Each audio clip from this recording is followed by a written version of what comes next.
नमस्कार मित्रों। वैसे तो हमारे समकालीन राजनैतिक इतिहास में पॉलिटिकल हिस्ट्री जिससे हम आजकल वाबस्ता हैं, जुड़े हुए हैं, चाहे अनचाहे, चाहे हम कुछ बातों को याद रखना चाहें चाहे ना रखना चाहें, लेकिन सूचना क्रांति का दौर इतना ज़्यादा प्रखर हो गया है कि हम लोगों कान में या जहन में कोई ना कोई पात्र इतिहास का ज़रूर दस्तक देता रहता है। मैं आज एक ऐसे पात्र के बारे में आपसे बात कर रहा हूँ जिसकी ज़िंदगी, अगर आप वो इतिहास का हिस्सा है, लेकिन ऐसा लगता नहीं है कि हमारे आज के परिवेश में ऐसे बंदे हुए थे, ऐसा लगता नहीं है। अब उन्हें भुला देना, उन्हें बिल्कुल भूल जाना, ये बड़ी अजीब सी बात लगती है। मैं जिक्र कर रहा हूँ एक मंत्री का, तमिलनाडु के एक मंत्री का।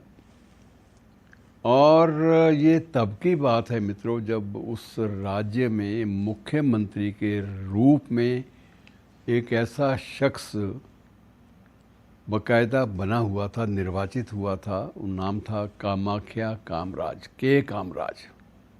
एक ऐसा शख्स था के कामराज जिसे सिवाय तमिल की और कोई भाषा नहीं आती थी, लेकिन अपनी इस दुर्बलता और इस प्रकार की जो प्रवंचना थी, उसके बावजूद वह शख्स हमारे देश के सबसे बड़े राजनीतिक दल यानी कांग्रेस पार्टी, उसका अध्यक्ष रहा, राष्ट्रीय अध्यक्ष रहा।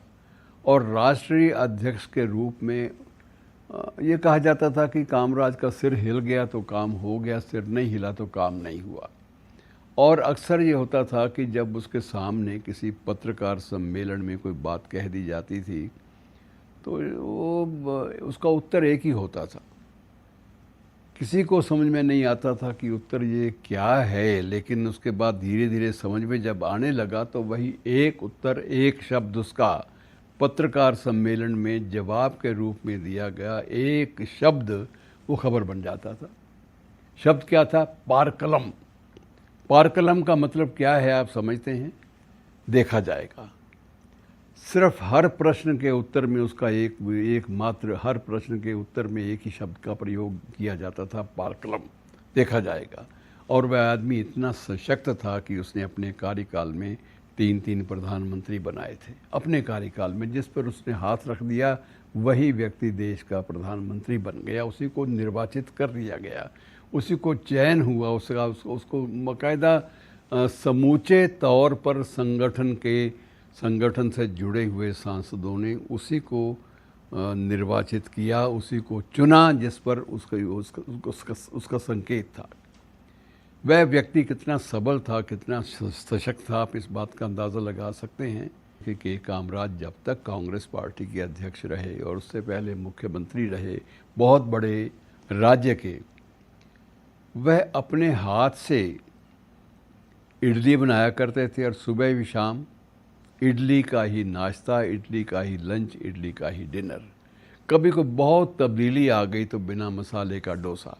इसके अलावा उस शख्स ने ज़िंदगी में कुछ भी नहीं खाया। और बहुत हुआ, बड़ी अय्याशी का मन हुआ तो उस दिन उबले हुए चावल और साथ में साबर, ये अय्याशी रही। और वह शख्स इस देश में, इस राष्ट्र में, जहाँ एक भाषा के रूप में उसे कोई ना तो अंग्रेज़ी आती थी ना उसको हिंदी आती थी, एक भाषा के रूप में वो नहीं रंगा हुआ था, सिर्फ अपनी मातृभाषा के रूप में रंगा हुआ था। और मातृभाषा के माध्यम से ही उसकी जो शख्सियत जो चमकी थी, जो उसकी शख्सियत की ऊर्जा थी, वो इतनी ज़्यादा फैल गई थी कि वह शख्स, उस शख्स के नाम से आप अगर राजनीतिक इतिहास देखें तो कामराज प्लान जैसी योजनाएं, कामराज प्लान जैसी योजनाएं उसके नाम पर जुड़ी हुई हैं। और वो ऐसी योजनाएं थी जिसमें सत्ताधीश मंत्रियों को कामराज के कहने से अपने पद त्यागने पड़े थे। और उन जो पद त्याग करने वालों में कौन कौन थे, कामराज के निर्देश पर पद छोड़ने वालों में कौन कौन लोग थे? मोरारजी देसाई जैसे लोग, सशक्त लोग जिनसे बात करना संभव नहीं होता था और जो इतनी ज़्यादा प्रभा मंडल में जीते थे, ऑरा के साथ जीते थे, ऐसे लोगों में राज करना पड़ा। तो मित्रों, उसकी याद आई है एक अन्य संदर्भ में। वो संदर्भ फिर कभी एक नए विवरण के साथ, क्योंकि इस आदमी का अपना ऑरा, अपना जीवन वृत्त इतना ज़्यादा विशद है, इतना ज़्यादा फैला हुआ है कि उसके बारे में वर्तमान राजनैतिक जो पराभव है, राजनैतिक मूल्यों का जो गिरावट जो आई है, उस गिरावट के मध्य में उस आदमी को याद करना बड़ा प्रासंगिक होता है कि जिसने सारी उम्र इस तरह से काट दी और अपने संगठन के सर्वोच्च पद पर पहुंचा, अपने प्रदेश में लंबे अरसे तक 2 दशक तक, लगभग 2 दशक तक मुख्यमंत्री रहा और एक शब्द या एक ही भाषा से उसने पूरा का पूरा देश चलाया।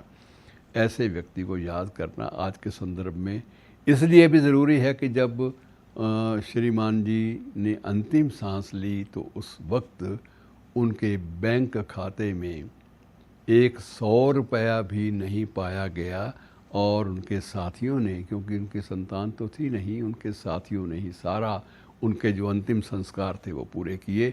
एक ऐसे शख्स ने जिसने दूसरों को प्रधानमंत्री बनाया, दूसरों को मंत्री बनाया, दूसरों को केंद्रीय मंत्रिमंडल में लिया और जो दे दिया लक्ष्य उसको पूरा करने के बारे में वह आदमी पूरी तरह से आश्वस्त रहता था कि मेरा कोई भी निर्देश या वो टाला नहीं जा सकता।